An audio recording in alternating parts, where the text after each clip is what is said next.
Hey there, it's Gary Parrish. Welcome back to the CBS Sports Eye on College Basketball podcast, where we sometimes discuss camel fighting, dodo birds, and leaky black. Matt Norlander is here with me. If you're watching on YouTube, smash the like button like you're Brandon Davies. You have consent. If you haven't yet subscribed to the CBS Sports College Basketball YouTube channel, also do that while you're here. Let's get into it. You might have noticed that our annual Candid Coaches series is now underway. We got started on Monday. The first two questions and answers have published. Both are about college basketball giants, UConn and Gonzaga, and what they should be trying to accomplish as it pertains to conference realignment. To be clear, there might be nothing to do right now. The Big 12 got Colorado, Utah, Arizona State, and seems content to stay put for now. The ACC hasn't yet, at least publicly, made a move on either, but it's still a fun exercise. If given the opportunity to join what's traditionally been called a Power 5 league, should UConn and or Gonzaga make the jump and leave the Big East and WCC respectively behind? Norlander, you wrote about this last week. Before we get into what the coaches we polled about both topics told us in these first two Candid Coaches questions, I'd like to get your thoughts just on Gonzaga and UConn. If you're Gonzaga, are you looking to leave the West Coast Conference? If you're UConn, are you looking to leave the Big East Conference? And do you view the situations as completely different in your mind? Not completely different. Feels good to do a live episode for a change, by the way. Good to see you there. We will get to a mailbag was promised, and trust me, it's coming. But we're going to get to the newsy stuff first here. They're not identical situations, of course, but these are two programs that are guided. The North Stars are their basketball programs. And so because of this, and really, most specifically, we've got 10 questions coming with our Candid Coaches series. So these are the first two. And we had decided weeks ago they would be the first two because conference realignment had bubbled up again, and we wanted to get them done earlier than later. We wound up publishing our series actually a week later than anticipated, but it all worked out fine. Now, the different part about this one, I mentioned this in my Tuesday story about Gonzaga, is I don't know how many times if ever we had a question, and I'll get to your exact question here, GP, in a second, but just as backdrop here, I don't know if we had ever had a question where the circumstances surrounding the question we are asking had so drastically changed in the midst of us gathering our answers for this. So we polled 100 plus coaches, and I first made calls on this. I think my first call on this one came the day before or 2 days before Colorado left the Big 12 or the Pac-12 for the Big 12. And then obviously 7-10 days later, the Pac-12 fell apart. So when we get to the results here, keep that in mind. I'll go with UConn first. UConn has football, so it is a different entity than Gonzaga. The Big 12 was talking with both of these schools. Brett Yarmark specifically was talking to both of these schools. Gonzaga longer than UConn, but UConn became obviously a very heavy major player in that. UConn just won a national championship in men's basketball. It still can tout to have arguably the best women's basketball program in the sport now. If it's not that, it's obviously very close. And then over the span of the past 25 years, it's inarguable UConn has been the best. Between both of those programs, they have 16 national championships in basketball, which is outrageous. It's why rightfully that fan base and that program and everyone connected to that university, I live in this state, carries such immense pride with all of that. Now, that being said, UConn is only bringing in, just purely through grant rights money, it's only bringing in, around $5 million a year with the current TV deal, which has 2 more years on it. Now, there is a hope. Now, this is going to be a huge bump. There's a hope that grant rights deal, when it gets signed, UConn is still in 11-team Big East. Women's basketball will be more of a factor in the next time around. It was not really a consideration the last time the Big East signed its deal with Fox. This time, maybe the Big East goes to multiple television partners. Obviously, CBS Sports and CBS Sports Network gets the occasional Big East game, but maybe there's a bigger part of that next time around. And maybe that number can inflate to 8 million, which is not 20, 25, 30 million. It's not that. But also UConn has, because it went back to the Big East or, rejoined with that conference, there has been millions and millions and millions of more dollars that have been funded by the university through traditional fundraising opportunities. So UConn is able to fundraise at a high level. You do have a faction of people that support the university that believe that it should ultimately go to a power conference because it brings you more financial stability and it gives the football program a chance, while others say, let's not try and do this at the expense of what we have in basketball, because you never know what might happen there. We saw how, yes, UConn did win a national championship in the American, which they did. And it is, one of the more random national championships that we've ever seen, not to take anything away from it, but nevertheless, they did it when they were in the American, and then in the preceding years after that, they kind of slipped from relevance. If it's for money, I get it. I think they should stay in the Big East. It is the identity. It is how UConn has become the best program, gauging by championships over the past 20 to 25 years. They have no equal. I would stay there. Gonzaga, on my end, real quick, Parrish, to me, that's different. Now, they don't have football, so the options aren't as plentiful. You would think, maybe. Well, they've actually talked with more leagues than UConn has. Like, Gonzaga was engaged in a dialogue with the Big East for a time, and then that went dormant, and then the Big 12 conversations bubbled up. And I think there was some actual optimism around Gonzaga that the Big 12 thing was going to happen. The problem is no football meant that those presidents and athletic directors weren't going to willingly take a haircut on their payouts by bringing in a non-football member that is limited in its scope and its influence and its overall reach and impact.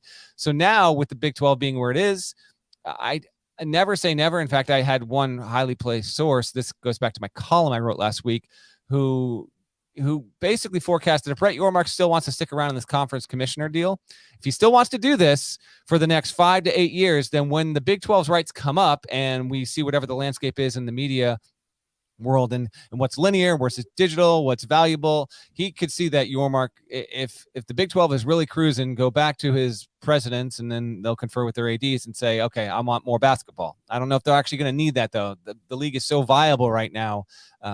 If I'm Gonzaga, there's a real case to stick in the WCC. Now, a lot of Gonzaga fans aren't going to want that because the WCC is a 9-team league, and no one they're going to bring in, theoretically, is going to really upgrade the league no matter what. Like, I think the WCC will add a 10th team, maybe an 11th or a 12th in the next 1 to 3 years, but it's not going to bolster Gonzaga's situation. However, Gonzaga, I don't know if it can keep on with top 5 status, Parrish.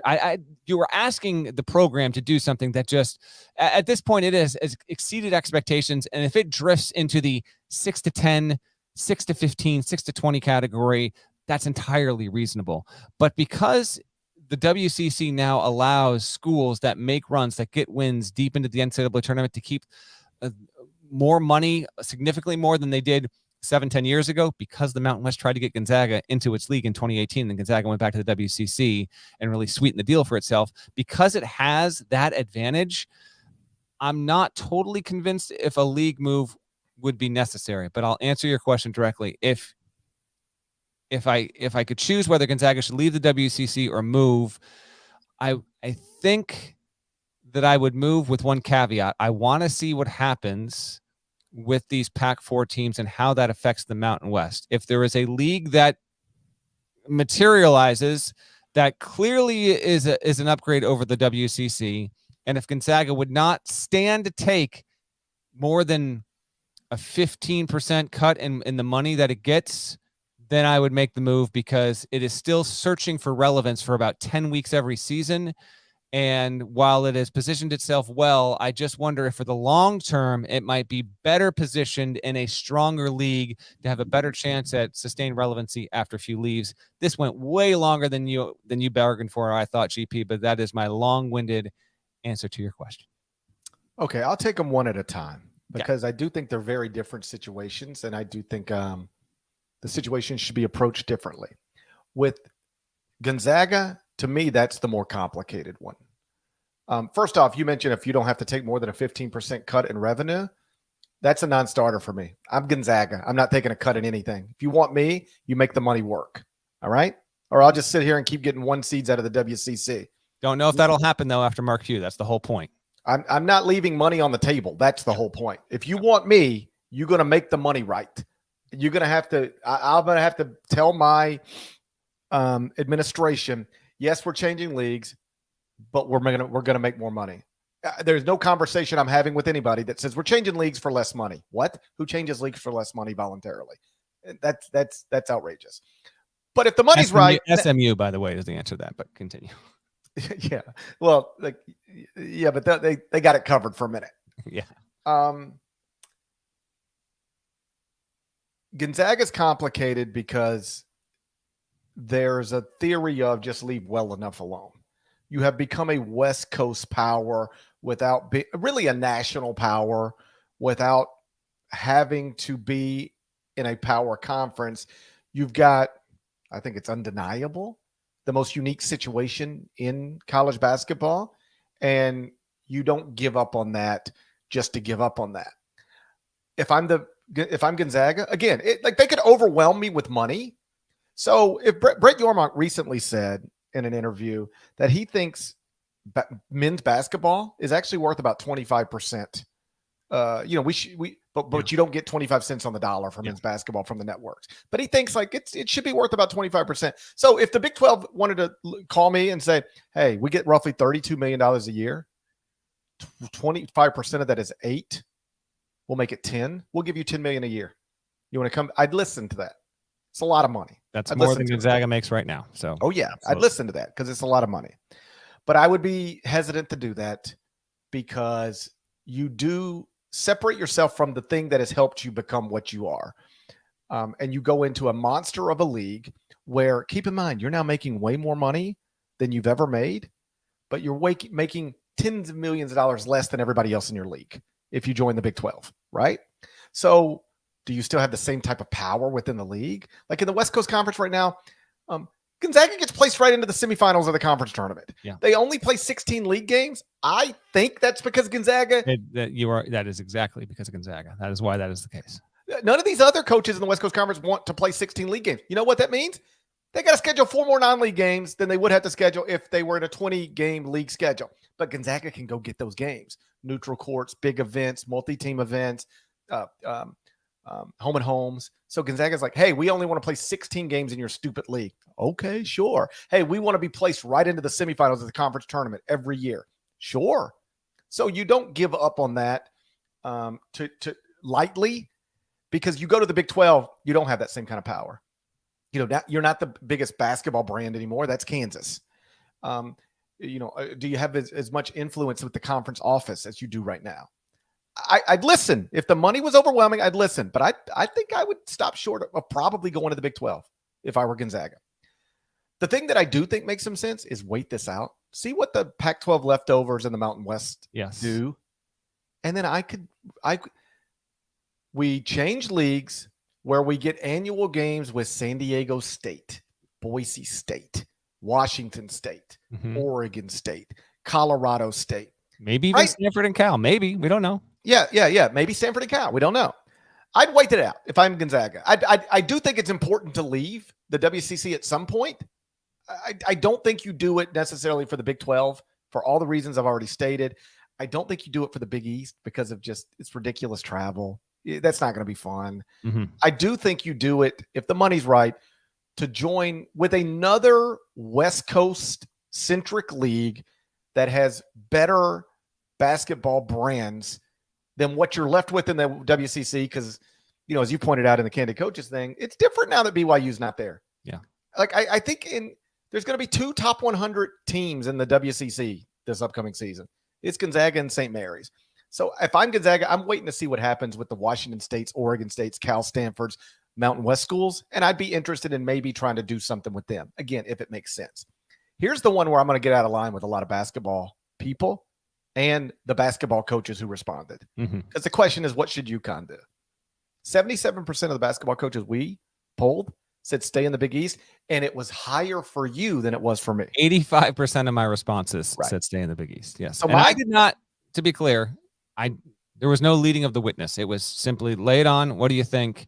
And 85% of my responses were. Mine was closer to 50-50, but not quite 50-50. It was still more said stay in the Big East than leave. All due respect, I think that's bananas. If the Big 12 or the ACC is an option. I understand leaving the American to get your basketball programs back in the Big East. It's the American. What are you really leaving? Yes, some money, but your basketball programs seem lost. Gino didn't like it. Danny didn't like it.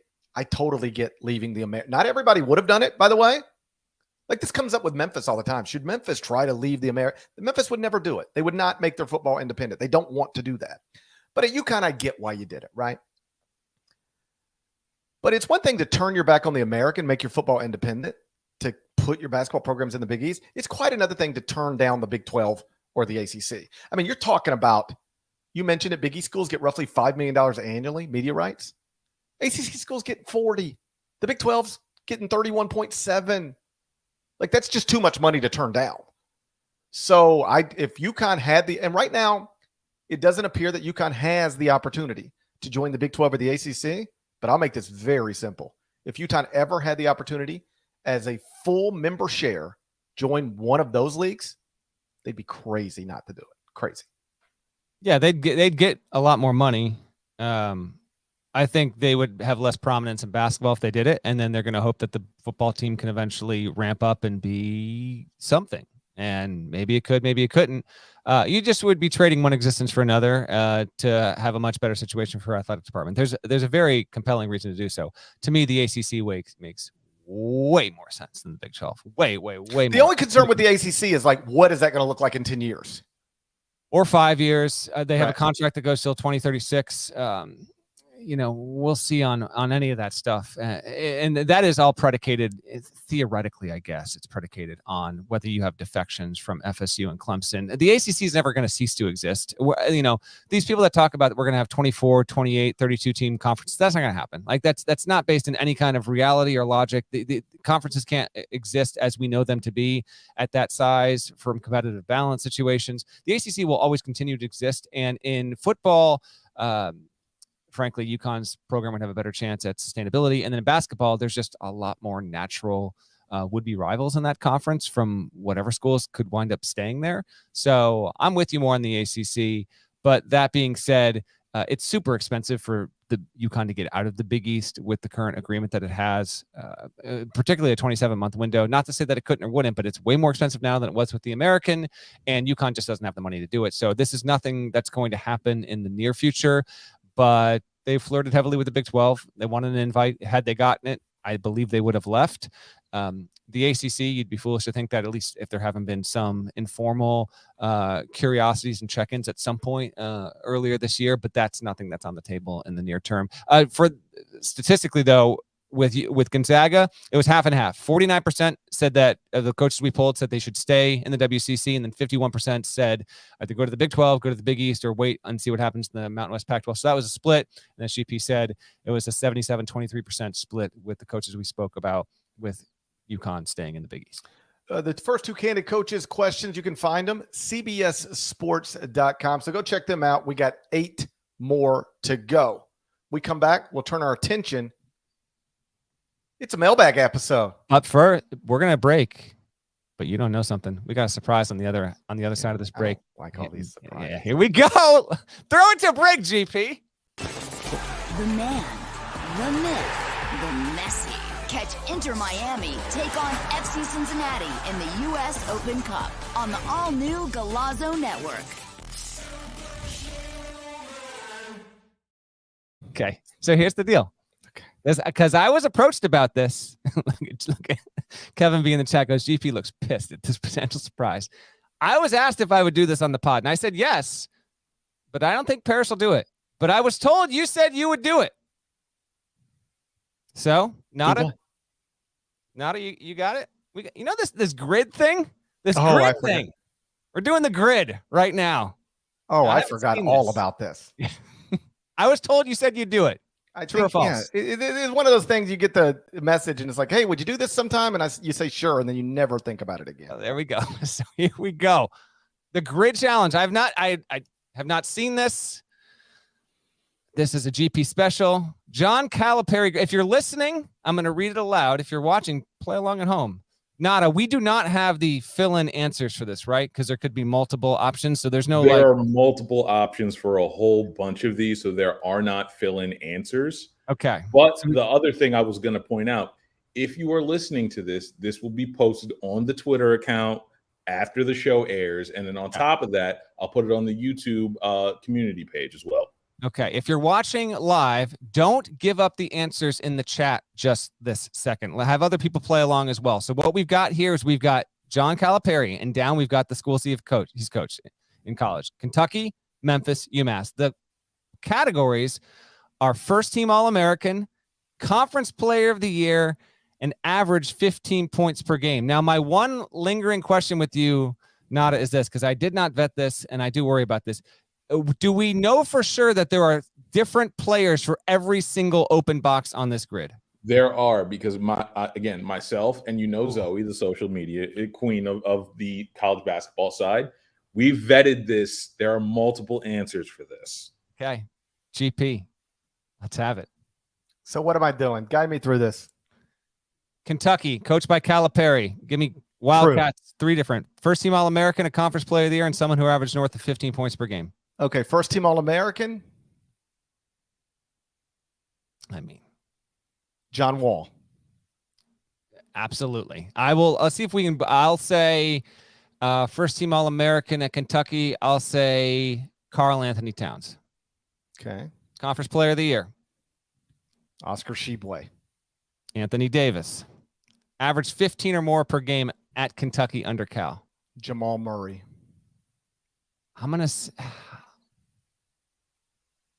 This one, I'll say Murray's a great one. Give me Malik Monk. Did we get all of them? Nada. Those are absolutely correct. Okay, ding, ding, ding. I need a ding sound. Okay, Memphis. First team All-American. This is GP's wheelhouse. Chris Douglas Roberts. I'm going to go... Oh, man, I was hoping you'd give me CDR. I know it's not Dozier. I don't want to go with the obvious one for the next one. You know what? No. First team All-American? I got no choice. I'm going to go Derrick Rose. He was not. He wasn't a first team All-American. Nope. Look at him. He knows. Okay. Third team All-American. Nada. There are two options for first team All-Americans at Memphis under Cal. Fairly certain they are. Yes, I'm looking at it now. There is one more I can think of that I would throw out as the other one that pops into my head. Offer it up. Tyreek Evans. I didn't think he was going to be. I was going to say him. I didn't know if he was a first teamer. He was going to be my pick for conference player of the year. Nada. No. GP got it. It's Tyreek Evans. Well, Tyreek is my conference player of the year pick. Who you got now, GP? Antonio Burks. Of course. Wait, Antonio Burks. I believe he was CSA Player of the Year. You got that now? That is indeed correct. Okay. Average 15 or more per game at Memphis under Cal. DeJuan Wagner.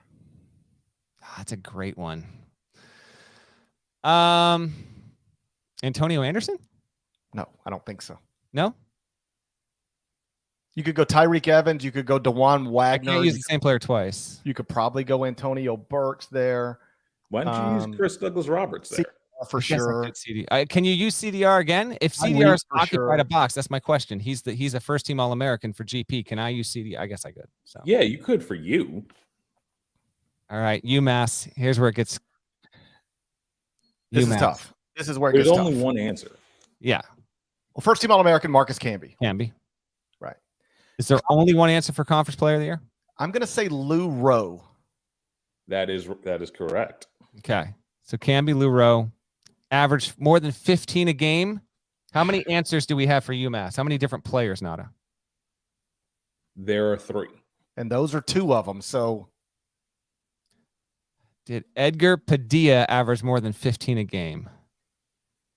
He did.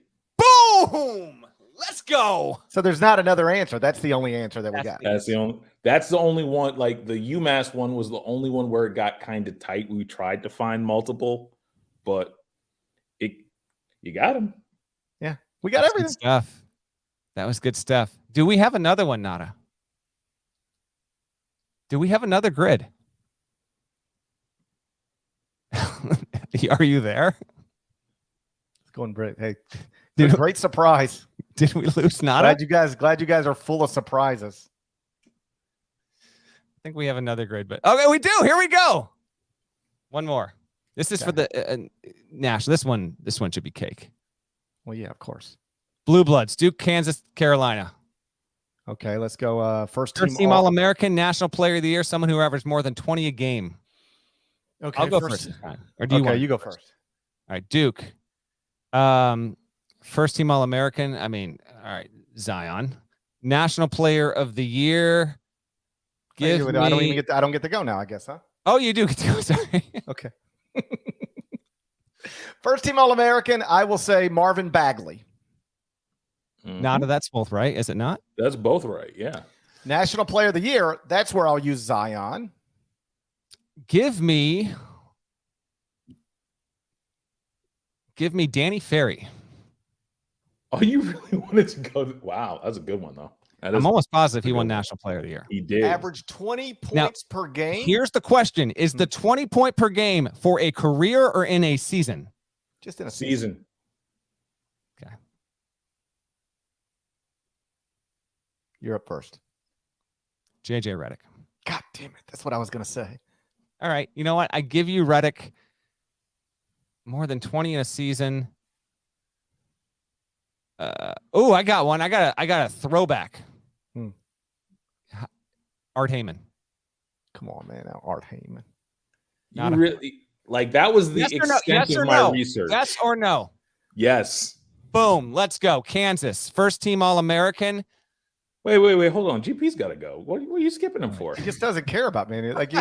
Yeah. Hey, I'm going to go get ready for HQ. I'll just catch up with you guys for our San Diego State episode. Okay. All right. Average 20, more than 20. This is a guess. I don't know this, but it's my guess. Jay Williams. Oh, I think so. I think he's looking it up. Jay Williams? Jay Williams is correct. Yes. We are. That was perfect. All right. Kansas. First team All-American. I'm going to go with one of GP's. I think one of GP's more favorite players of the 2000s, Sharon Collins. I don't know. That's a good one. That is. Did he get it? He did make it. For sure. Yeah. Okay. Sharon Collins, first team All-American.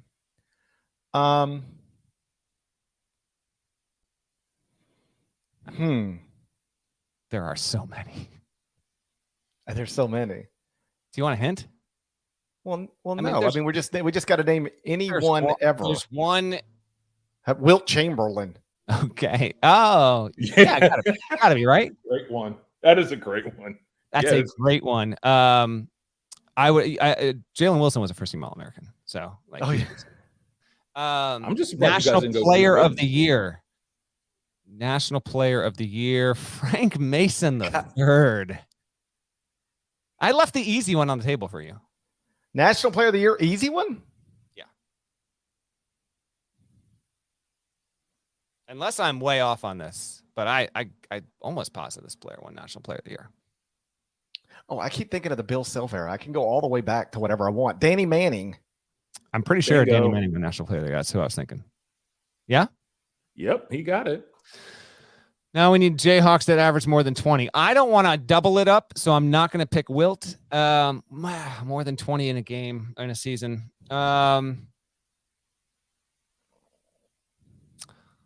Jeez. Give me... I don't want to stumble here. Like, good Jayhawks. Thomas Robinson, I don't think got there. I'm going to go... I'm like, you know what? I'm going to give you the two guys that I'm debating. I'm debating Drew Gooden, who was freaking nasty, and I'm debating Paul Pierce. And I just don't know if Pierce got to 20 a game.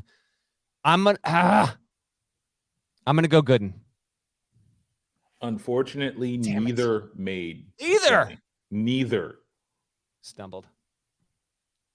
Man, this 20 for Kansas is a lot harder than a lot of people will think. How many guys that we haven't mentioned are still there to be picked? There that you haven't mentioned? One. There's only one guy left that averaged more than 20 in a season at Kansas that we haven't named.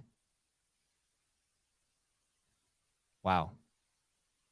Feels like it's pretty obviously Rafe LaFrentz. Oh, that's a good one, but that's not who I was thinking. Is it Rafe?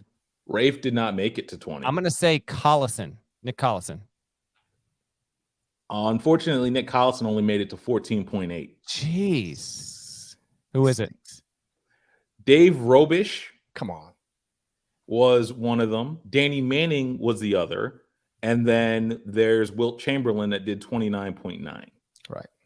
All right. The way to do that is use Wilt for the average, use Manning for player of the year, and then try to pick you another first-team All-American where you should have a bunch. Carolina's the last one.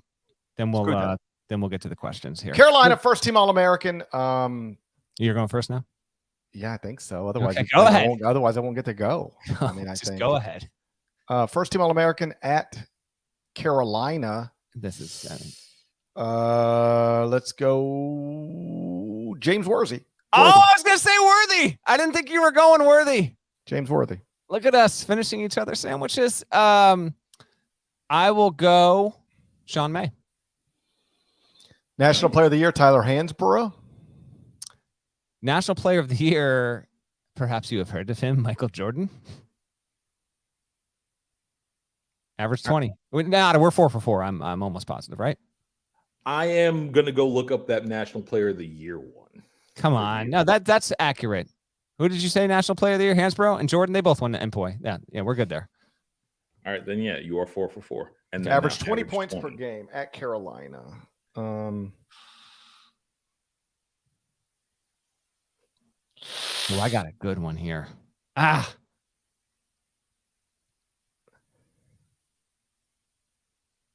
there's a lot of options. Did Caleb Love do it? No, I don't think so. Caleb Love did not do it. Damn it. Jerry Stackhouse. Really Stackhouse was going to be my guy. All right, did he get it with Stackhouse?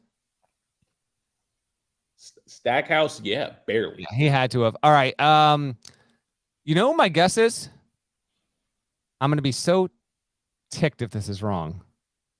But I think Anton Jameson averaged more than 20 a year. He was a baller. Nada?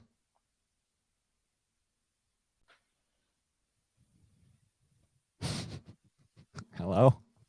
I'm going through it. I believe you are correct. Great planning, you are guys. Correct. Yeah, you got it. He doesn't know who we're going to say. I'm looking at it right now. Anton Jameson, UNC, Sports Reference, and then we'll get to the questions. Anton Jameson, do you have a single year? Yeah. I'm good. 22.2 his last year. Let's go. National Player of the Year. There's some college hoops grid. They'd ask us if we want to do this for like a month. I said, yeah, we'll do it eventually on a live pod. There we go. It was riveting, I tell you. You know what? I thought it was pretty good. We got some questions here. It's a mailbag episode. Also one of Parrish's favorites. On August 5th, we got an email that reads, Gravedigger Phelps was singing Take Me Out to the Ball Game at today's Cubs game. When it was announced, the first thing that came to mind was this podcast. I'm a big fan. That's the kind of emails that I love to receive. Also, I want to give a shout out. GP and I got a video text from Seth Davis about 2 weeks ago. He's at some camp in the middle of the Poconos. And he's sitting there with a young man who no doubt is probably listening to this podcast now in the throes of puberty. I don't know if he's still. He might have given up, and he might have given up around the break. Jackson is his name. Huge fan of the pod. And I wanted to give Jackson a shout out. He didn't know it was coming, but Jackson, we appreciate you. And when I see that we have, young men and women, kids that are listening to the pod, it's a hearty reminder of sometimes of the things that we venture into on this podcast that maybe we should give second thoughts to. But I say this knowing it's just a feeble thing to put on the table. Right. I take that, and that was the sweetest thing for Seth to send us that video. And Jackson was so awesome. I now have that video. I play it on my televisions in front of my own kids because I want them to. Yes. I want them to. He kind of looks like your oldest when your oldest was younger. Agree? I want my own kids to appreciate me as much as Jackson does. You might be asking too much there. Might be asking too much. If Jackson lived with me, he might not appreciate me either. But I'd like to think that he would. You have got the first question, Gary Parrish. Jackson, thank you for the nice note. It was very kind and we appreciate it. It made me smile. Question 1 comes from Dominic. If everyone in history was at their college peak, this is the question. Which school would win the national championship with all of their alumni, and which would make the Final Four? In other words, according to Dominic, we're not talking about Michael Jordan with the Bulls in his prime, free throw line, all that stuff. Michael Jordan as a college player. That's the way you have to think of Michael Jordan. You think of all college players, history of the world, wherever they went to school, what school has the best alumni? Are we going a starting five, or are we going to 1 to 13? It's too much. Let's just no, I mean, I'll tell you why it matters, because I did my research on this. To me, it is so obvious what school would beat people's brains in. Yeah, I know, but we're getting to a Final Four. I'll give you 4 teams. I'll give you 4 schools. I think 3 of them are undeniable. I think the one is undeniable.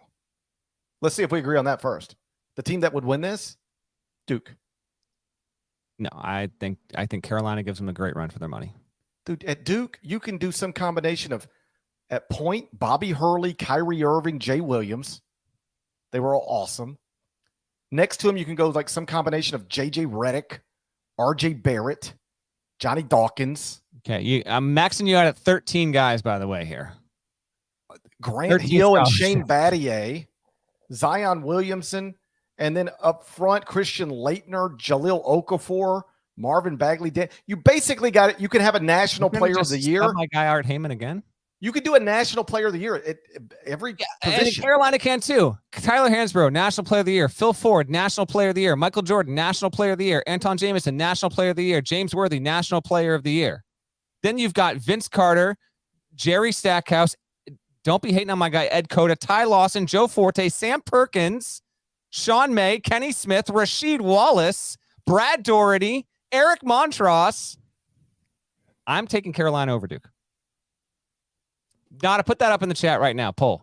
I'll admit it's Carolina debatable. versus Duke alumni all time. You get a top 13, however you want to organize it. Who is winning a best of, this wasn't the damn question, whatever. Best of 7 series, UNC's alumni versus Duke's alumni. Because I think it's actually pretty damn compelling. Okay. We'll agree that those are the top 2. I think those are the top 2. And then I think 3 is coming in super strong. Because it has Kentucky literally or the 2 best UCLA? college players in the history of the sport. UCLA? Yes. Yes, you get at UCLA, you get Lou Alcindor, you get Bill Walton, you get Tiger Campbell. Stop. You know? I'll let you fill out the rest of the roster. That's where I'm starting. You've got Walt Hazzard, young kids. Go look up Gail Goodrich, Walt Hazzard, Sidney Wicks, Jamal Wilkes, Marcus Johnson, Ed O'Bannon, Kevin Love, Lonzo Ball, Reggie Miller. UCLA is clearly number 3 in this. Some, in fact, the old heads might even argue UCLA should be 1 or 2, given how utterly dominant Lou Alcindor was as a college player. He's the best one ever. And then Walton has a very, very good case to be number 2. Now, my question about Reeves Nelson. I knew you were going to bring him in. What's the new? He's no longer Reeves Nelson. What was the name change? I can't remember. What is Reeves Nelson's new name? Now, here's the thing. If we're going on down the line, then I think it's got to be Kansas, because you've got Chamberlain, you've got Gooden, Manning, Collison, Frank Mason, National Player of the Year, Clyde Lavalette back in the day. Who else? Thomas Robinson, Sharon Collins, Paul Pierce. Like, Kansas is pretty good at 4. Kentucky's in Josh there. Selby, of course. Kentucky's in there, but I got to be honest. If you're going deep, Kentucky's got Dan Issel, Mashburn, John Wall, Anthony Davis, Oscar Tshiebwe, Kenny Skywalker, Karl Anthony Towns, Tony Delk, my favorite Kentucky Wildcat of all time. Pat Riley was a baller. But how about Purdue? Rick Mount, Joe Barry Carroll, Big Dog Robinson. John Wooden was a 3-time first-team All-American. Okay, I don't want to hear about the era he played in. He was awesome then.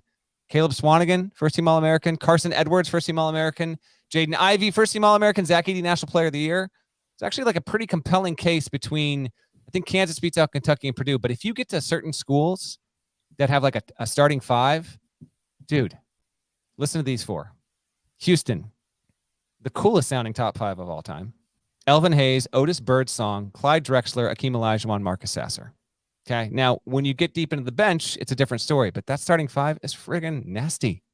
LSU has Pete Maravich, Shaq, Chris Jackson, later at Mahmoud Abdul-Rauf, Bob Pettit, and then pick between Stromile Swift or Ben Simmons. Georgetown, Ewing, Mourning, Iverson, Reggie Williams, then probably Sleepy Floyd, but you've also got Otto Porter. Give Roy Hibbert a mention there. And then UConn's got Kemba, Emeka Okafor, Ray Allen, Rip Hamilton, Danielle Marshall, maybe Rudy Gay. There's some really, really compelling starting fives, but if you are really going down the bench, I think the answer is clear. If you've got a nomination in the chat, feel free to type it in. But this was a really awesome question, and thank you to Dominic for sending it along because a really awesome thought experiment. I spent like 50 minutes on this, researching this stuff. Thought it was really, really fun. You got any thoughts? I think we're running out of time. We got time. All right.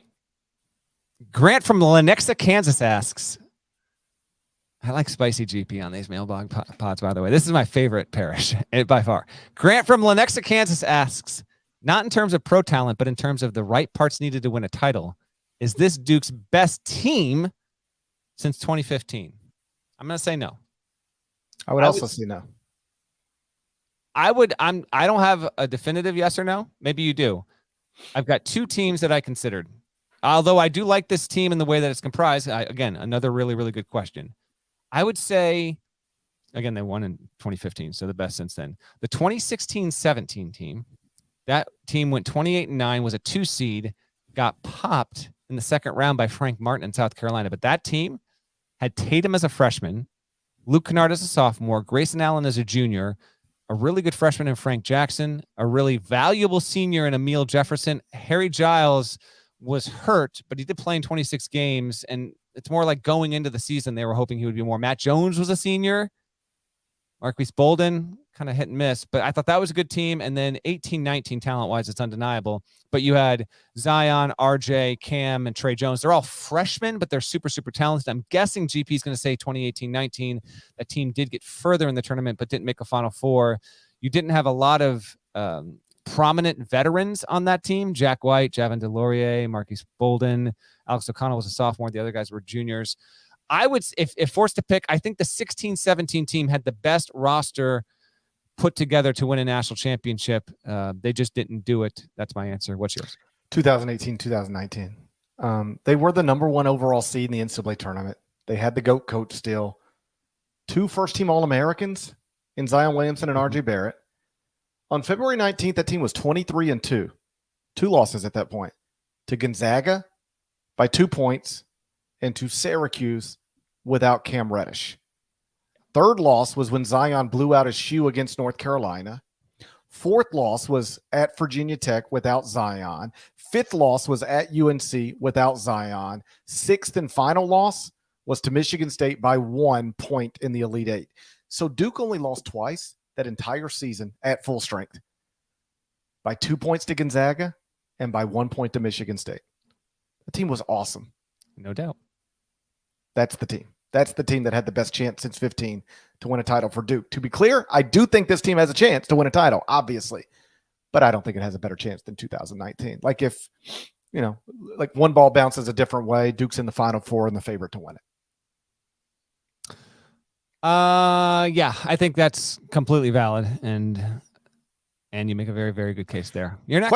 Question 3. Mantra from Austin writes, I just got back from studying abroad in Greece. And while I was on a small island called Hydra, I saw someone with a UMass Lowell hat on. Naturally, I had to approach her and ask her how it felt going to Elvis Presley's alma mater. Turns out she's also one of us and has been spreading Elvis-related propaganda at UMass Lowell. We had a great chat about the problems that Vermont keeps giving the Riverhawks, that's the Mississippi Riverhawks, in the America East. The pod is making unexpected friendships in the Mediterranean. There are obviously more of us. You think Mantra and our UMass Lowell? You think more of us? Sounds like it got flirty, Okay. First of all, Mantra is a hell of a name. Awesome name. We had a very, very steady stream of questions and comments, and there are many comments that are funny. We just don't have time to get to all of them on a mailbag episode. This isn't a question; it's more of a comment. We had to include it. I really hope this is true, and if it is true, this is the way you prove it. So this person that goes to UMass Lowell, okay, this woman, email the show. And for anyone that's watching or listening, shouts to cbs@gmail.com. We track all the questions and emails, and we try and get them in future mailbag episodes. But if you met Mantra in Hydra, this better be true. This better have happened. There better have been a woman. Imagine starting a story by saying, I met Mantra in Hydra. I know. What a great way to start a story. With my I was in UMass Hydra. Lowell I hat met on. Mantra. And this guy, and he goes up to a woman. Come on. Now, obviously, this isn't going to be the first thing he said, I don't think. But you never know, I guess. But then you work in Elvis. I hope this is not fabricated, but it is so good that I had to include it. To the mystery woman, allegedly, please find the show. Confirm Mantra's story. My question is, do you think Mantra hooked it with UMass Lowell? I wouldn't go that far. It sounds like there might have been some sort of spiritual connection. If the podcast can supply that, then we're all the more happy to do it. Miguel from Kansas City asks, I'm writing the show to ask GP if he's ever been mistaken for Scott Van Pelt. Saludos to GP and Norlander. Thank you, and Rock Chalk.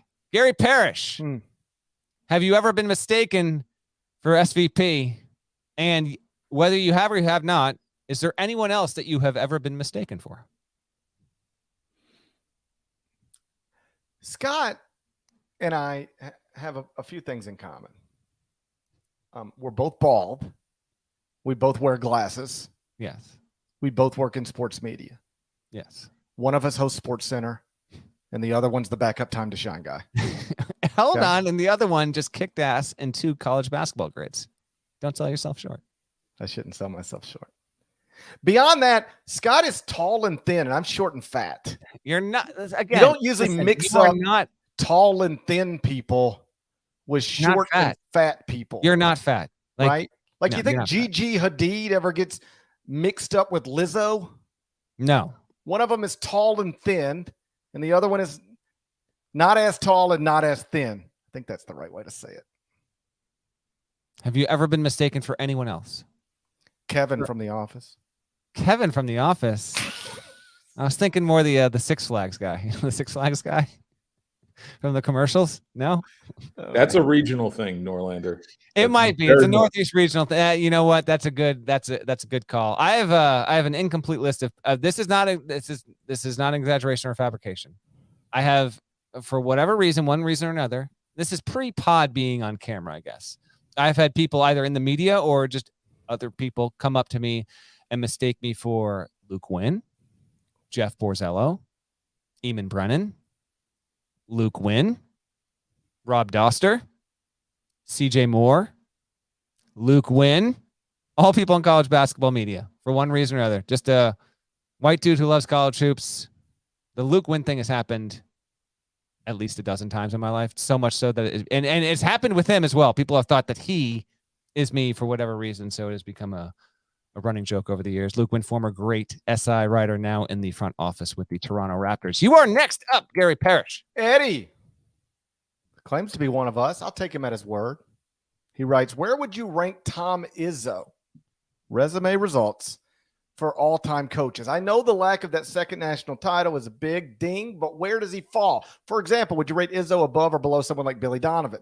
8 Final Fours versus 4 Final Fours, but Billy does have those 2 national championships, although they were more or less with the same roster. Just curious where you would rank my all-time favorite sports figure. In a related note, Tyler from Logan, Utah, also hits us up. He says, where do you rank Jay Wright all-time amongst college coaches? I think he's top 10, but he ain't coming in at number 10 for me. I'm curious where he falls on both of y'all's list at this time. Also, thank you, GP, for the hootie hoo sound when referencing FAU. Hootie hoo has become a staple saying in his family. Just love it. Can't wait to bring back hootie hoo. Hootie hoo! Hootie hoo! Yeah, that's awesome. I love those notes. I have a top 10. Did you make a top 10? I put some names down. I will tell you this. For me, it's pretty clear that Tom Izzo has to be somewhere between 5 and 10. Okay. I have a top 10 in order. You don't know. I think he's got to be in the top 10. Here's my top 10. All-time coaches, non-Mick Cronin division. Right. Okay. In order. Top 10 men's basketball Division I coaches of all time. Number 1, Mike Krzyzewski. Number 2, John Wooden. Number 3, Roy Williams. Hey, you ready for this? My 1, 2, 3 is those exact ones. Roy Williams is higher than I think most people. He's underrated. He's underrated. Somehow. He is. Roy Williams with the 9 underrated. Final Fours and won 3 national championships. He's a top 3 coach of all time, and people do not think that way about him. And you know what? Even though we gave him his flowers when he retired, he still didn't get enough love and recognition for where he stands in the all-time hierarchy of the sport when that happened. We're bringing it right now because number 4 is Dean Smith, who Roy Williams would simply refuse to ever allow in his presence anyone to claim that he was a better coach than Dean Smith. Sorry, Roy, you are the numbers. I don't know if he was a better coach than Dean Smith. I know he accomplished more than Dean Smith did. That's undeniable. I got him 3 and I got Dean Smith 4. To me, that says he's a better coach. Number 5, Bob Knight. Number 6, all time, Bill Self. Number 7, Jim Calhoun. Number 8, Rick Pitino. Number 9, yes, Jay Wright. And number 10, Tom Izzo. Just missing the cut. Okay, we have the exact same top 10, just in a different order. Okay. The only one you have in there, you have Jay in the top 10. Yeah. I've got him right there, and I could be Denny Crum. Denny Crum belongs in the top 10. Nah. 6 Final Fours, 2 national championships. I've got. How do you have Denny Crum ahead of Jay? Denny went to more Final Fours and won the same number of titles. Fair, valid. I have Adolph Rupp, Jim Boeheim, Denny Crum just missing. Boeheim is second all time in wins. Only 1 national championship. No, you've got to have Adolph Rupp in the top 10. I'm sorry, that's 2 we have mixed up. Adolph Rupp, 6 Final Fours, 4 national championships. Also, when you really take everything into account and how he was doing it, I'm going to hold his error against him to a certain extent. I am comfortable saying that I believe that Jim Calhoun, Rick Pitino, Jay Wright, and Tom Izzo are better college basketball coaches than Adolph Rupp. That's just me. Now, Kentucky fans will be out of their minds about this. I understand that, but I would put Adolph Rupp number 11. Izzo's March success rate and doing it for as long as he did, I was Rupp or Izzo, and I ultimately went with Izzo. Tom Izzo's been to 8 Final Fours. That's 5th all time. The only people who've been to more, Kay, Wooden, Dean, Roy. He has 25 straight NCAA tournament appearances. No coach has ever done that before. Tom Izzo is safely a top 10 coach of all time. So who do you not have in the top 10 that I do? Because Calhoun built UConn from nothing. He has to be in there. Bill Self, I think undeniably has to be in there. He's been considered a top 3 coach in. Okay, I went Kay, Wooden, Roy in order. I've got Adolph Rupp 4th. And I don't listen, I never watched Adolph Rupp coach. I don't know if he's a great coach. I know he accomplished more than I know he is a great coach. I mean, the list it's gotten crowded here. I didn't take it lightly. So, but I would have Adolph Rupp in the top 5. 4 national championships. I don't know how you don't have him in the top 5. Yeah. I've got Bob Knight. And then after that, I just have I didn't take the time to this is 6, this is 7, this is 8. But in some order, after Kay, Wooden, Roy, Rupp, Knight, I've got Pitino, Calhoun, Self, Izzo, Crum, Donovan, Wright, and then also Henry Iba. Yeah. I just went to a hard 10. Rupp did a lot of this stuff pre-integration. So I am holding that against him. A lot of these coaches did this after. So, but he did get 4 national championships. There's something to it. Great thought experiment there. Really challenging, and love that stuff.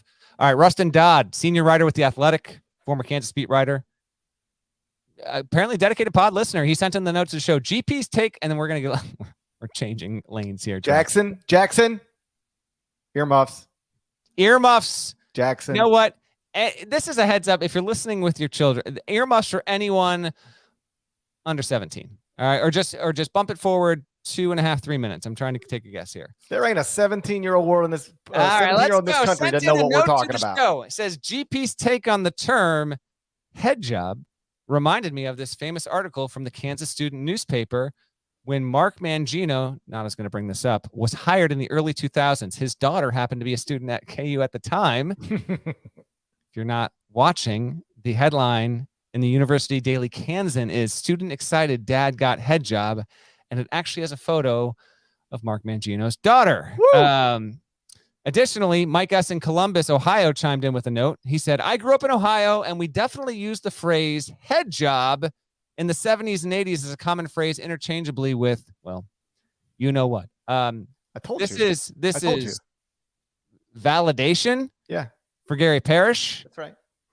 I've never specifically used the phrase for that or been around people who have done it to my knowledge, but it's colloquial, as they say. So GP, you were right. I know I was right. There you go. One of the things you're going to learn is that I always end up right. It's that sometimes you just have to give it time. You know, you have to give it time. I think we need to skip at least 2 questions to ensure We're we get cruising. Let's go. We're not cruising. We're cruising. We are going to finish this with time to spare. Let's go. You'll find out I'm right. Let's go. A seer in San Diego. Right. So just wanted to get your thoughts on the greatest coach in UCLA history, bringing in a quartet of talented international players for the 2023 cycle. How much does this add to his legacy? I don't think John Wooden was out there scouting overseas. Hashtag stay in the court. Hashtag Nail can stay. UCLA is going to be interesting. And I will tell you, this is the one where I just sort of shrug my shoulder. We're mostly unfamiliar with these players, right? Yes. We didn't see them at Peach Jam. I know they're talented, but sometimes these things pop and sometimes these things just don't. Like UCLA is a team I don't currently have in the top 25 and one that I recognize it could be middle of December. And I'm like, God, that was crazy. These international players are great, but I think I'm going to start them just outside of the top 25 and one because they're a big question mark for me. Yeah, the UCLA, they had Ivo Simovic on staff. He left this offseason to take a job at the Raptors, but he was a major, major reason why they were able to really tap into the international market. They've got players, like if you've been following international hoop or if you're a UCLA fan, you're aware of the upgrades, but for the national audience, you're probably not that dialed in on this. Like UCLA, biggest returnees are Adem Bona and Dylan Andrews, who's a sophomore combo guard who averaged 3.3 points last season. So they've got this Frenchman, 6'7" wing, Ilan Fible, who was a standout in U17 play in FIBA last year.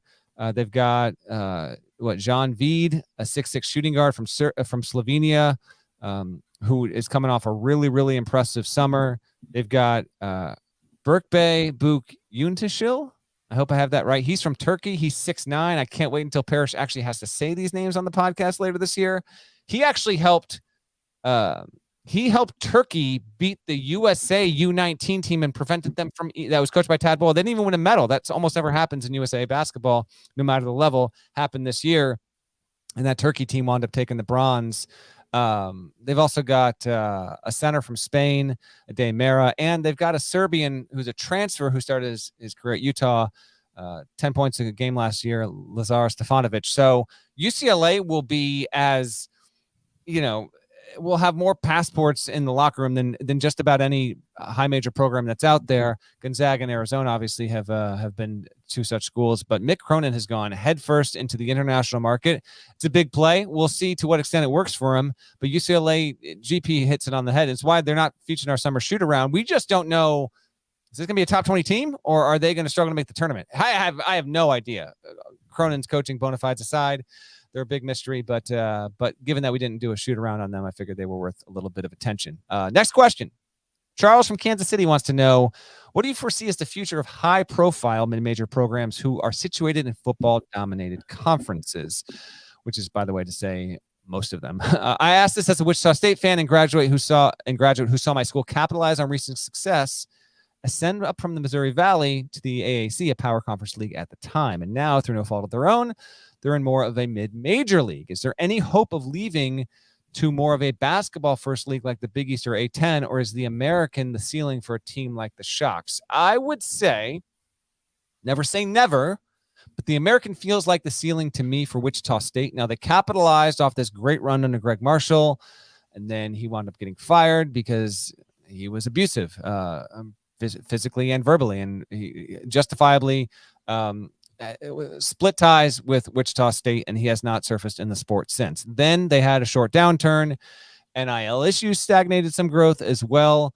And you hope you hit it with Paul Mills, who's done a good job in previous spots. Obviously, took Oral Roberts to much relevancy in a couple of tournament runs out of the Summit League. And the Wichita State fan is hoping that you can get back to a top 25 level nationally. I don't know if he can or will do that. But objectively, you should be, in my opinion, aiming for top 40 status. Like, if you can be a top 3 unit in the American, which Wichita State should be, that Cincinnati and Houston have left that league. The window is there. If you meet your potential, you're top 3 in that league. To me, that equates to top 40 status as a program nationally. Then I think you can get there. And I think that's a fine place to be, provided you just hire the right coach and you can get back on the right track. Because yes, Wichita State fans, they absolutely were living large there for the better part of a decade. And now you're drifting back, and now you have drifted back, and you're not in a basketball first league like you were before with the Valley, where you might have had some ups and downs, but you kind of had a sense that you'd get back to where you needed to be. Very proud program there. I think Wichita State will be okay, particularly if Mills works out. What say you, GP? I think if Greg Marshall or anybody else had kept Wichita State at the tip top of the sport for an extended period of time, then maybe something like the Big East could have been a goal. Right now, I feel like you should be trying to be relevant in the American again. Baby steps. Agreed. Tyler Clayton from Claytor Lake, Virginia writes, we had high expectations in Blacksburg with Mike Young, but we now lost several key players, our best recruiting assistant and the best recruit we had coming in next year. How concerned should we be as fans, and should he be on the hot seat in Blacksburg? Mike's been to 2 of the past 3 NCAA tournaments. Even if he misses this season, he'd still be in 2 of the past 4 NCAA tournaments. I can understand being frustrated. Everybody wants to be good. I think Mike's done a good job at Virginia Tech. I don't consider him a hot seat candidate heading into this season. Absolutely not a hot seat candidate. Right. Mike Young, as GP just said, has been to 2 tournaments. Guess what? That's more than every other Virginia Tech coach not named Buzz Williams in the past near 40 years. Okay? Now, he's 3 games under 500 in the ACC, but he's won 59% overall of his games. Losing Mike Jones is a blow, for sure. I think he's probably still got things to tinker with on his staff. Have heard a little of this, a little of that about, he runs a great practice, but, more developmental opportunities for guys on his staff to set them up for success in the years to come. I think that's an important thing, and I think Mike is working on that. Concern is fair. Concern is fair. Concern is not hot seat status, though. He's entering year 5, and barring outright catastrophe, which seems basically impossible under Mike Young, he will get a year 6. And yes, the program needs a little bit of jolt. Maybe, hey, who knows? We get 2, 3, 4 teams at the power conference level each year that are surprises. And by surprises, I mean they go from being projected not in the tournament to safely in. Maybe we get that with Virginia Tech. We'll see. But it's a good question, and we haven't talked about the Hokies in a good minute. Appreciated that. Wanted to mix them into the show. Colin from Places Undisclosed says, I was listening to a pod with Ryan Marcillo. He had Bruce Feldman on, and they were addressing NIL deals on the football side. In the NCAA football world, Bruce estimates that about 25% of the money we hear about is actually recouped.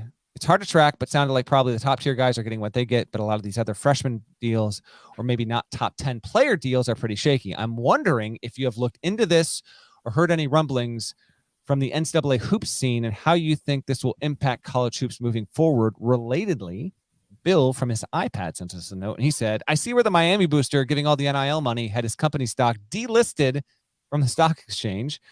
I wonder whether the players will be seeing any money next year. I'll go first on this, GP.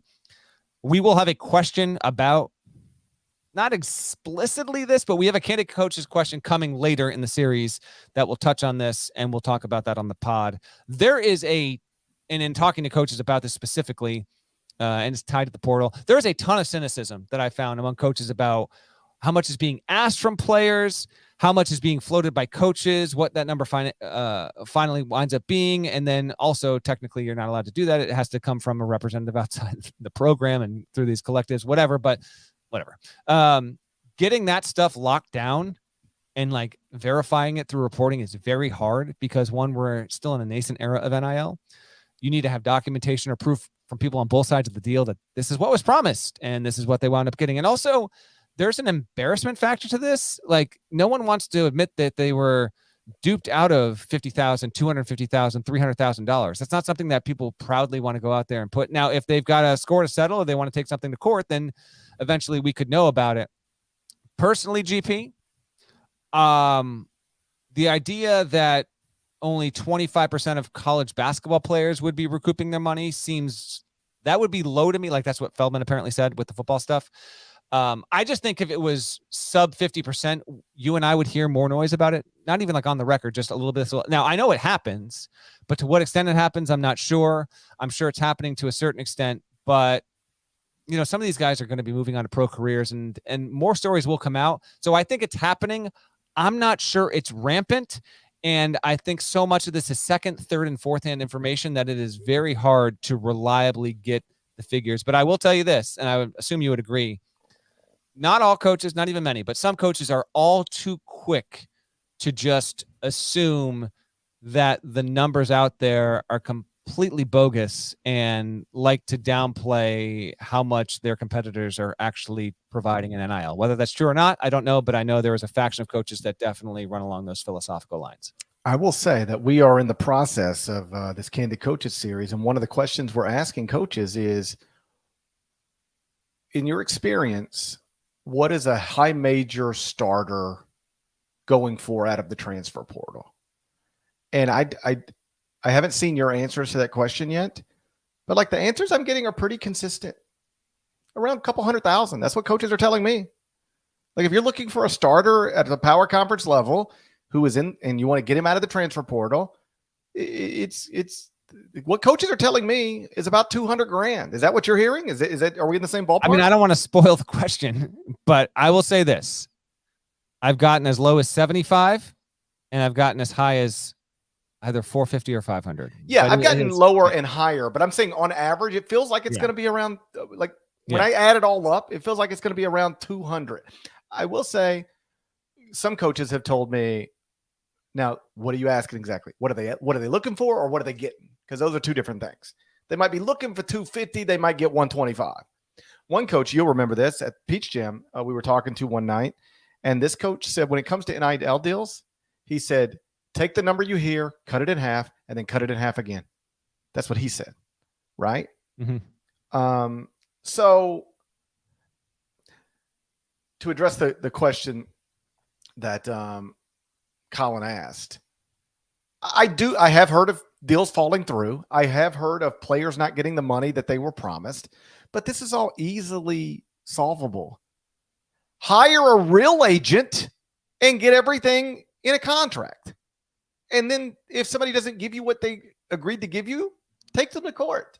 Like what's happening, too much of this is like student athletes negotiating on their own or negotiating with an agent who's in over their head and doesn't really know what they're doing. But if you have legitimate representation, you get everything in writing. It's all in the contract. You should get what you're owed. If you don't want to get screwed, just be smart about it. There's a way around that. Yep. There's a lot of panic's not the right word.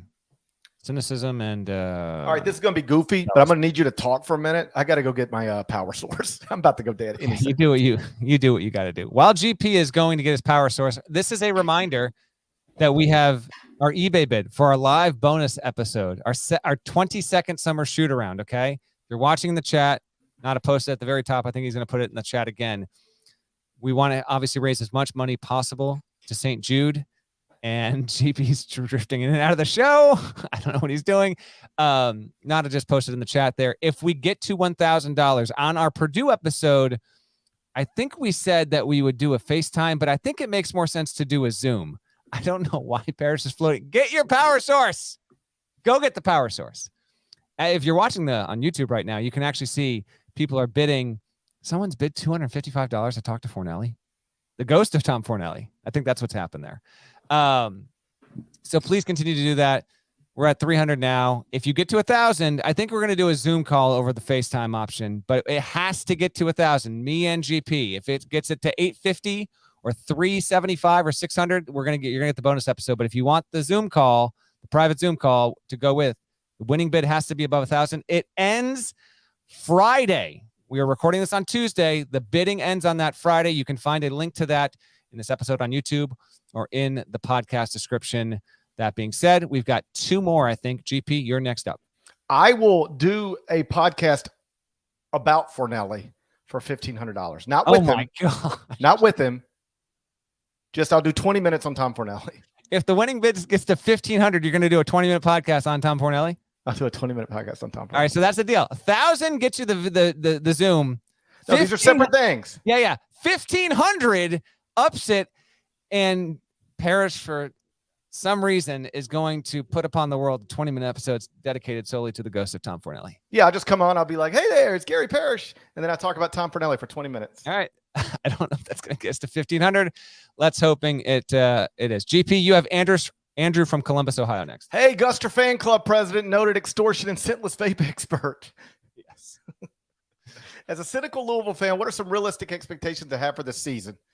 Obviously, anything better than 4 wins is going to make me happy. I'll be quick because we have to.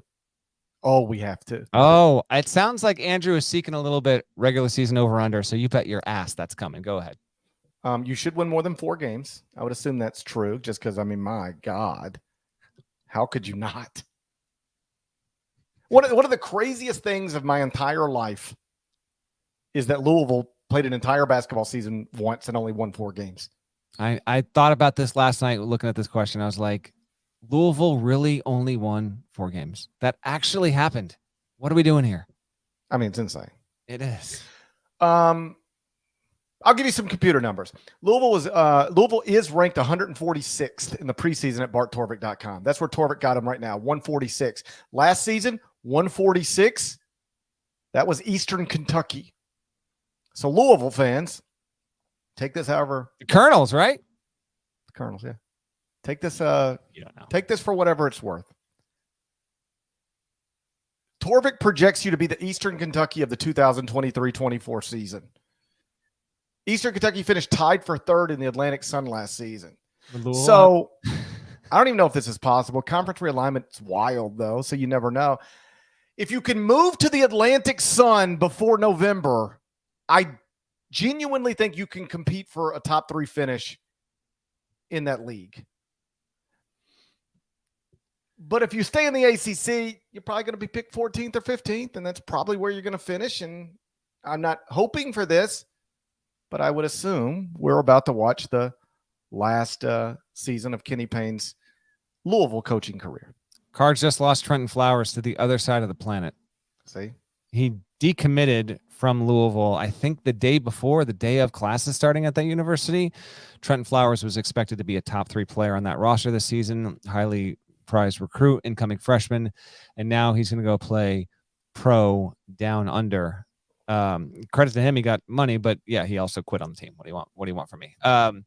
Here is what's on Louisville's schedule. We'll do an over-under, and then we'll get to the last question, and we'll scoot out of here. UMBC, Chattanooga, Coppin State. Then they've got Texas at MSG. If you're unfamiliar with this, every summer shoot-around, we do regular season over-under. We're doing it with the Cardinals. Texas at MSG, and then either UConn or Indiana at MSG in November. Host New Mexico State. Host Bellarmine, last year's summer shoot-around auction bid winner, by the way. At DePaul, Louisville at DePaul. Sickos unite. Let's go. December 9th. Call a meeting. Home to Arkansas State. Home to Pepperdine. And yes, home to Kentucky 4 days before Christmas. That's Louisville's non-conference slate in addition to everything with the ACC. I won't even get into only on the road, only at home, and both home and away. I am setting the Louisville over-under regular season win total. Call me an optimist. 11.5 wins. Gary Parrish, how many wins will the Louisville Cardinals have going into the ACC tournament? By the way, Louisville projected to be so bad, they're not even in the ACC-SEC Challenge. Imagine making a made-for-television event with the ACC and the SEC in the first year of its existence, and you say, we don't want the Louisville Cardinals. Unreal. 11.5, over-under, go. They had 9 non-league losses last season. I thought you were going to go 2 non-league losses here. No. I'm going. Okay. I'm going to go 6 non-league losses. Which is unheard of, 6 by the non-league. way, with Gary Parrish. 6 non-league losses. I've never even said that before. And then in the league, they will be better. 4-16. So that's 22 losses. I've got them with 9 wins heading into the ACC tournament. Now to make the graphic. 9 wins. I am going to go over. Give me 12. and 19. 12 and 19 for the Louisville Cardinals heading into the ACC tournament. I'll say they go over. Whether 12 is enough for Kenny Payne to keep his job is another question and another conversation for another time. Our last submission, Jeff in Maine finally wants to know. This was what he sent in. Parrish, where do I send this? Not to bring it up. You promised on your podcast that if someone sent you a sticker saying Cooper flag is for lovers, you would put it on your laptop. As you can see, if you are watching YouTube, Jeff has made a sticker and sent in a photo of the sticker. He said, I took my valuable time, hard-earned money, and I created it. I'm also a high school basketball coach in Maine who had the opportunity to coach against Cooper Flag his freshman year. He was the most dominant force I've ever seen on a court, even as a 14-year-old. And I played 5A high school ball in Dallas and later in college. Anyway, please reply with an address so I can get you your new laptop sticker. P.S. I'm originally from Bloomington. My family went to IU, quit giving them Hoosiers such a hard time. Gary Parrish, are you going to put this sticker on your laptop? Did I say that? Apparently you said it during the Peach Jam episode. I have no memory of this. We might need fact checking, but nevertheless, this dude went out and made it. I'm going to believe what Jeff said. I got to start paying attention to what I say on these things. Yeah. Next thing you know, I'm going to have a Cooper Flag sticker and I'll be talking happening. about Tom Fernelli for 22 minutes. You know, if you said it, I think you need to do it. I think I got to do it. Let me ask you, is it okay though? Cooper Flag is for lovers. Yeah. He's underage. Is that appropriate? Am I getting into Wander Franco territory here? You know what? Is this how it started for Wander Franco, you think? That's also a good point. Yeah. You know, one day you're putting a sticker calling an underage person, you know, Cooper Flag is for lovers. Next day I don't know how it works, but Wander Franco is removed from the Tampa Bay Rays right now. I know that. I'm unfamiliar with that story, but and maybe all for the better. Nevertheless, this is the dedication of our listeners. Don't say you're going to put something on a laptop because someone just might follow up with you on it. Yeah, I'll get an address. I'll get an address, and we'll see how. If I said I'd do it, I'd do it. I'm a man of my word. Not always, but sometimes. Let's go do HQ, GP. Oh, if somebody asks, why doesn't Parrish have a coat on? Tell them it's because you decided to play grid games in the middle of the podcast. Okay. Shouts to Devin Downey. Shouts to Chester, South Carolina. Shouts to Huck. Shouts to Larnell. Thank you guys once again for watching, listening to the Eye on College Basketball podcast, especially you, Jackson. Thank you especially. Jackson. I want to trade one of my kids for Jackson. You know? I just need somebody who appreciates me. I think Jackson might be happy with his family situation. Let's not get into abduction on the pod, please. I need to abduct Jackson. I mean, extortion's already on the table. What's abduction now? I could kidnap Jackson, and then I would just have him sitting around telling me how amazing I am. That's what I need. Can't tell you the last time one of my own kids told me I was amazing. I woke up this morning. Tooth Fairy came. My son just thanked the Tooth Fairy. Said, "Dad, I love you." I said, "Thanks, son. Appreciate it." Oh yeah, I mean, I get the "I loves you," but I want to be called amazing. I want my kids to go, "Dad, you're amazing." Instead, they only say, "Dad, can you buy me V-Bucks?" Okay. Shouts to you, Jackson. You're what all children should aspire to be. If you're not subscribed, please go subscribe anywhere you subscribe to podcasts, including Apple Podcasts and Spotify. Rate it, review it, leave a note. There's more of us than there are of them. That needs to be reflected in the comments. So do that. We'll be back real soon. Shoot Around series will continue. Aztecs. Oh, it's my Aztecs. Yeah. Can't wait. If I'm wearing the same shirt. Okay. Just ignore it. Bye-bye. Bye.